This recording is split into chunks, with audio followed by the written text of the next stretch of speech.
Hi there and welcome to this lecture. In this lecture we are going to talk about variants and how to add them to your product. So here I am again inside of my product page. I scroll down in here to variants and I click in here. Variants means different options of the same product. For example, if you are offering the same product in multiple colors or sizes or so on, you should be adding this inside of variants. So I'm going in here to choose, for example, colors. You can choose between all of these type of variants. I'm going to pick color and I'm going to write in here, for example, red, yellow, pink. Okay, so I'm adding my colors. Great, I go in here and I save this.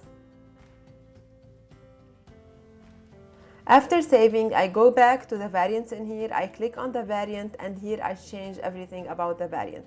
So for example, I can add an image for the variant. So when someone is choosing this variant, he would be seeing the image associated, and I can change the price, the details in here, the shipping and so on. And I can do the same for all of my variants, and this is how you modify variants. You can add multiple variants, not only the colors, so you can have colors, sizes, and so on. So this is it for this lecture. I know it's a very small lecture, but providing variants is actually something many people are interested about. Some brands prefer, if they have, for example, multiple colors, they prefer to have one product image, one product page for each of the colors. So for example, in the case of this yarn, they prefer to have red yarn product and yellow yarn product.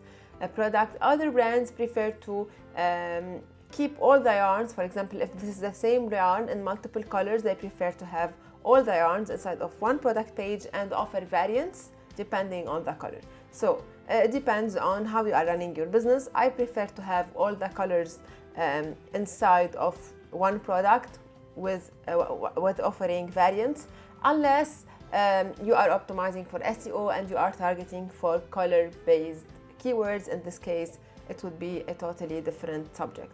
So this is it for this lecture. I hope it will help you to create variants for your products. Stay tuned with me and let's meet in the next lecture, where we are going to talk a little bit more about how to assign products to your collections, and I'm going to make this super clear for you in case something is left unclear until now. So stay tuned and let's meet in the next lecture.